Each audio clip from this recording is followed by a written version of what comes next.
Pipelette. Bienvenue sur Pipelette, le podcast de l'association Jeune et Rose. Quand on a un cancer du sein entre 20 et 40 ans, on fait face à des problématiques bien particulières. Ce podcast est là pour en parler sans tabou.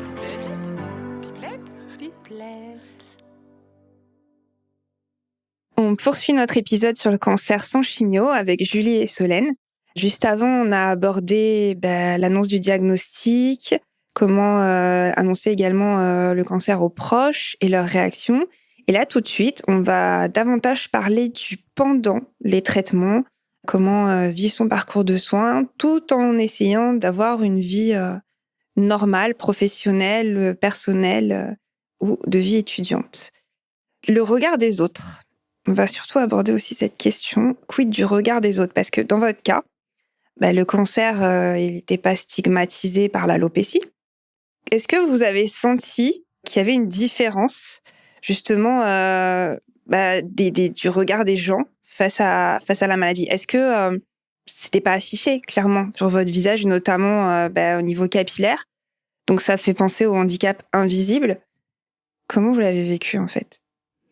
Je sais que moi, pendant la radiothérapie notamment, je voyais que les gens se demandaient un peu ce que je faisais là, parce que forcément, la radiothérapie, normalement, c'est en fin de parcours, donc c'est quand la chimiothérapie est terminée, donc qu'on a les cheveux soit qui sont tombés, soit qui sont très très courts.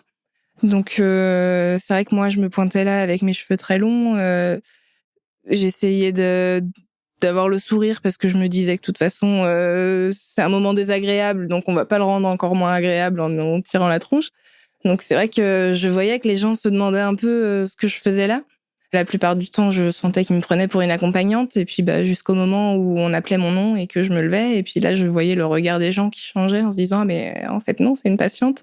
Et d'un seul coup, c'est rigolo parce que tu vois qu'il y a de la pitié qui apparaît sur leur visage alors qu'ils t'ignoraient 30 secondes plus tôt. C'est vrai. Et puis, du fait de mon âge aussi, on n'a pas l'habitude de voir des jeunes personnes qui sont aussi soignées d'un cancer. Donc, le tout cumulé, oui, c'est vrai que souvent, quand j'étais à l'hôpital, je sentais que les gens se demandaient un peu ce que je faisais là. Ouais, ça n'a pas tant été sur la partie hôpital ou avec les soignants, mais plus sur la partie à côté, au quotidien, parce que du coup, je continuais mes études en parallèle de la radiothérapie. Et je faisais des études dans lesquelles on avait beaucoup de TP avec des produits cancérigènes. Et donc, les autres peuvent les manipuler avec des gants, les équipements, etc. Et moi, les médecins m'avaient demandé de ne pas m'en approcher du tout, ce qui paraît logique. Et du coup, j'étais obligée de le formaliser à chaque fois. Et c'était souvent des profs différents au TP, etc., etc. Donc, j'étais obligée de le dire à chaque fois aux profs. Et forcément, les autres étudiants commencent à le comprendre aussi. Et c'est plus cette partie-là qui est un peu difficile, parce que c'est pareil, du coup, je le disais pour expliquer pourquoi je pouvais pas faire le TP. Mais du coup, il y a le regard des gens en face qui savent pas trop quoi dire à ce moment-là, etc. Et c'est plus dans ces moments-là que j'ai ressenti la difficulté, que ça se voit pas et que j'ai besoin de leur expliquer à chaque fois. Ouais, moi, c'est vrai que du coup, il y avait le travail aussi, où j'ai commencé un nouveau travail en même temps mon premier travail d'ailleurs, en même temps que je faisais la radiothérapie. Donc, le soir, je partais assez tôt parce que j'étais dépendante des horaires de l'hôpital. Et c'est vrai que j'ai eu des commentaires parfois où on me disait toi, tu viens à peine d'arriver dans l'entreprise, tu fais déjà tes horaires. Donc, une fois, 2 fois, 3 fois, au bout d'un moment, j'ai fini par dire à cette personne oui, je vais à l'hôpital tous les soirs. Et en fait, j'ai trouvé ça dommage de devoir en arriver là, parce que j'avais pas envie je venais d'arriver dans l'entreprise, j'avais pas envie de dire à tout le monde je suis malade, et ça m'arrangeait d'une certaine façon que ça se voit pas forcément sur mon visage que j'étais malade. Et c'est vrai que du coup, de me prendre ces commentaires en permanence, au bout d'un moment, j'avais envie de lui dire stop, quoi. Ouais, je comprends. Mais justement, en fait, ces personnes-là, en fait, elles sont pleines de préjugés, mais c'est pas forcément quelque chose de malveillant, en fait. C'est des personnes qui sont surtout, je pense, maladroites. Oui, puis ils savent pas, donc... Voilà, elles savent pas. Et c'est vrai que souvent, on a des échos comme quoi, si on voit pas les choses, on peut pas se mettre à la place d'eux, en gros. Et on peut imaginer que justement, le cancer, c'est style un petit cancer, même si ce mot devrait même pas, voilà. Et on peut éventuellement minimiser vos douleurs, vos ressentis. Et est-ce que ça a été source de souffrance, par exemple, pour vous, de pas vous sentir légitime alors que vous l'êtes pleinement? Moi, c'est pas tant avec l'entourage que je me suis pas sentie légitime, c'est plutôt au sein de la communauté des personnes qui ont eu un cancer. Ouais. Ah oui. Parce que j'ai l'impression que mon parcours a été entre guillemets trop facile et que j'ai pas le droit de me plaindre parce que j'ai pas eu de chimio. J'ai un peu j'ai même exactement la même sensation où je me dis j'ai pas le droit de me plaindre parce que j'ai évité le plus dur du parcours et je suis tellement chanceuse en fait que c'est ne pas respecter ce que la personne en face de moi a vécu. Mais ça, c'est toi qui te le dis. C'est pas des échos que tu as pu avoir. C'est pas pareil. Moi, c'est ce que je me dis à moi-même aussi. C'est pas les autres. Et pour en avoir déjà discuté avec d'autres personnes, ils m'ont dit, d'autres personnes qui ont eu un cancer, qui m'ont dit, mais Julie, nous, en 4 mois, c'était plié. Toi, t'as encore l'hormono pendant 5 ans. Alors, il y a des gens qui ont la chimio plus l'hormono. Je pense qu'on se l'impose à nous-mêmes, cette réflexion. Oui. Et c'est pour ça que, d'ailleurs, je rebondis sur ce que tu disais, où tu disais qu'il n'y a pas de petit cancer. Je suis pas complètement d'accord dans le sens où, pour moi, mon cancer est petit comparé à celui de certaines personnes parce qu'il a été pris à temps et parce que j'ai pas eu les traitements qui, à mes yeux, en tout cas, sont très très durs. Alors, je dis pas que la radiothérapie et l'hormonothérapie c'est agréable et que c'est facile, mais c'est vrai que pour moi, par rapport aux autres personnes qui ont eu un cancer, j'estime que je suis pas aussi légitime de me plaindre, tout simplement. Moi, ça me surprend en fait que vous ayez ce discours parce que, alors moi, je l'ai eu le package des traitements dits lourds, même si ayant eu un cancer du sein triple négatif, j'ai pas eu d'hormonaux après, mais malgré tout, alors ok, je pouvais aussi me dire, ne pas savoir, j'aurais pu vous confondre dans la masse, on va dire, et ne pas imaginer que vous ayez un cancer. Mais au-delà de ça, une fois que je le sais, la compassion est la même, en fait. Et je trouve que vous êtes totalement légitime. Et limite, ça me choque, en fait, parce que, alors je trouve ça montre aussi une force de caractère et voilà, vous avez beaucoup d'empathie aussi pour les autres, c'est certain. Mais je trouve que vous avez complètement le droit aussi d'être à l'écoute de ce que vous avez vécu, de votre parcours, vos émotions. J'imagine qu'il y a eu des moments durs quand même et que parfois, ça a dû être pénible. Et à ce moment-là, vous vous disiez que vous n'aviez pas le droit de vous plaindre, quoi, en gros. Alors, ça dépend. En fait, moi, auprès de ma famille ou de mon conjoint, il n'y avait pas de souci, je pouvais leur en parler librement. Mais c'est vrai que des fois, quand je regardais le parcours des autres, je me disais, mais t'as de la chance.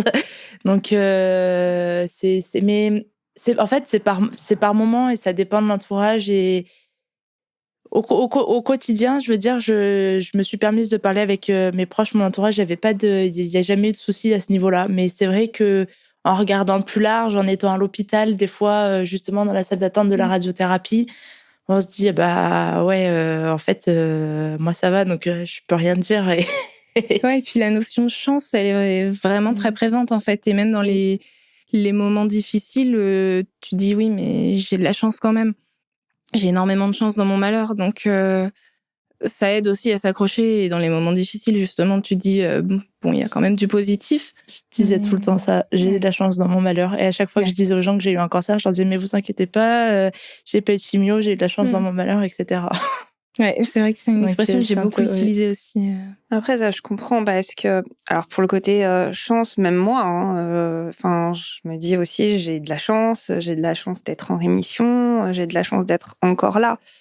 Mais voilà, pour tout ce qui concerne l'aspect émotionnel, même les douleurs, par exemple, je trouve que chaque personne devrait pas forcément comparer, même si c'est instinctif, parce que ça m'arrive aussi, mais je trouve que c'est pas quantifiable en fait. C'est difficilement comparable. Je sais pas. C'est mon. Après, au-delà des douleurs physiques, il y a en fait tout l'aspect émotionnel derrière, et je pense qu'on en discutera après dans la partie après cancer, mais il y a tout cet aspect-là qui change pas, peu importe le type de cancer. Ça reste de toute façon il y a quand même une annonce qui est assez choquante. Il y a le mot cancer qu'on associe forcément à la mort.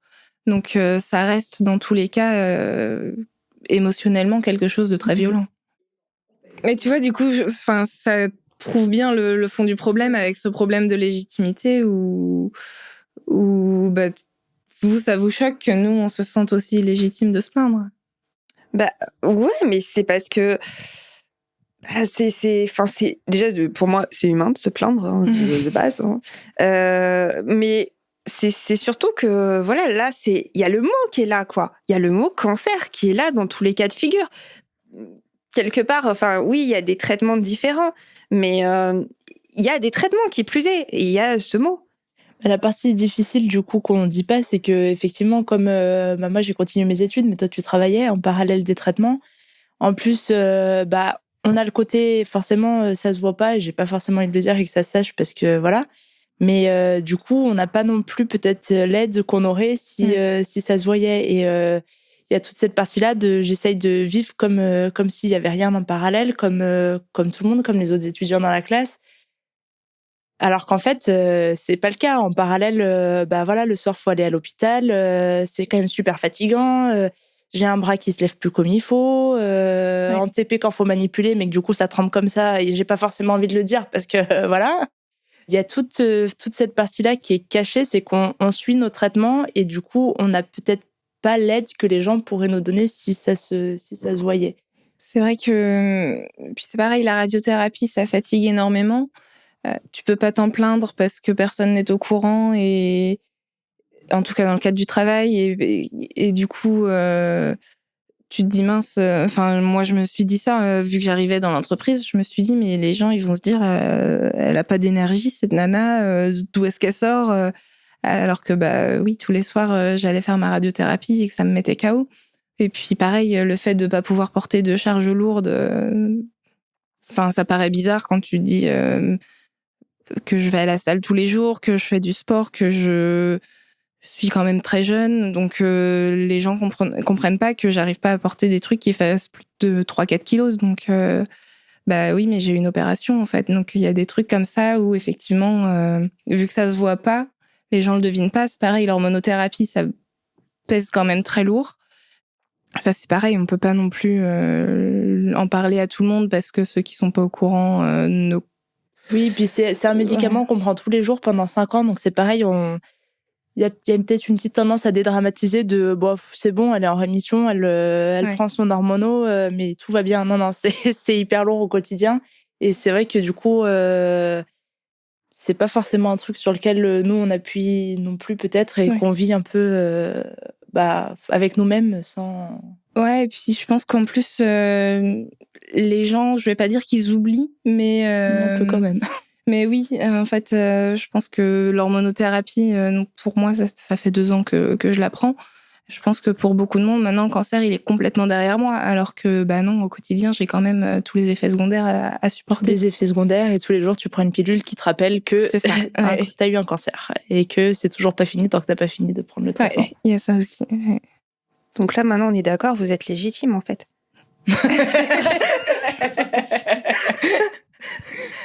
Sans pleurer. Et par rapport, tout à l'heure, tu parlais, Julie, des aidants, que voilà, t'arrivais justement à être sans filtre, en quelque sorte, avec certaines personnes.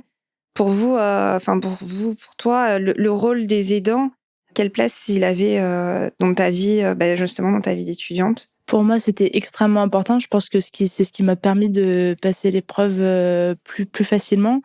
En fait, j'ai commencé mes études 3 jours après l'opération. Je déménageais dans une nouvelle ville, donc en plus, j'ai pas suivi la radiothérapie au même endroit où j'ai été opérée. Donc ma maman m'a accompagnée pour m'aider à déménager, puis elle est restée quelques semaines pour m'aider à faire les courses ou ce genre de choses au quotidien. En fait, pour m'accompagner et me rendre le quotidien plus léger, ce qui a été extrêmement bénéfique. Et en parallèle, j'avais mon copain à l'époque qui, pareil, donc on n'habitait pas ensemble, mais il venait régulièrement. Il me réconfortait, il m'expliquait de savoir que pour lui, en fait, j'ai pas changé à ses yeux au cours de cette épreuve. Et ça m'a énormément aidé à accepter la maladie aussi, parce que mine de rien, le corps change aussi. Et voilà, d'avoir son soutien là-dessus, etc. Moi, c'est quelque chose qui m'a permis de traverser l'épreuve plus facilement. En fait, c'est d'avoir été accompagnée, vraiment bien accompagnée par mes proches, les plus proches, on va dire. Et puis de savoir qu'ils sont là, en fait, parce que moi, il y avait le Covid en plus au moment où j'ai eu mon cancer, donc toutes les histoires de confinement où on pouvait sortir mais pas trop. Enfin, c'était la période un peu complexe, donc mes amis pouvaient pas être présents physiquement, mais ils m'ont envoyé un colis avec plein de cadeaux dedans. Même des personnes dont j'étais pas spécialement proche qui m'ont envoyé des petites cartes. Enfin, juste de savoir en fait que ces personnes pensent à nous et qu'elles sont pas là physiquement, mais elles sont là avec nous quand même. Ça aide, mais ça donne une force en fait. C'est puissant, enfin vraiment. Ça ferait partie des conseils que vous pourriez donner, enfin justement aux personnes là qui souhaiteraient aider mais qui savent pas trop comment faire. Oui, c'est vrai qu'il y a juste des petites attentions, même des.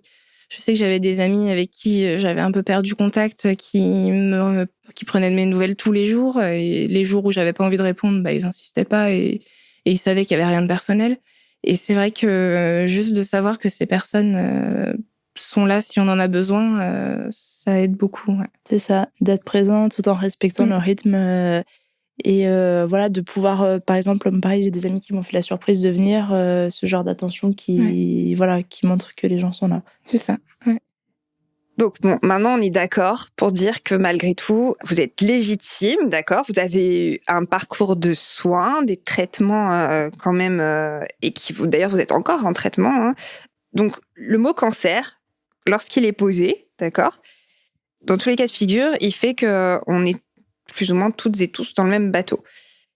Et vous êtes restés d'ailleurs actifs tout au long de vos traitements, mais malgré tout, vous avez quand même été confrontés à l'après-cancer, parce qu'il y en a un, et quoi qu'il en soit, il est le même pour toutes les personnes confrontées à la maladie.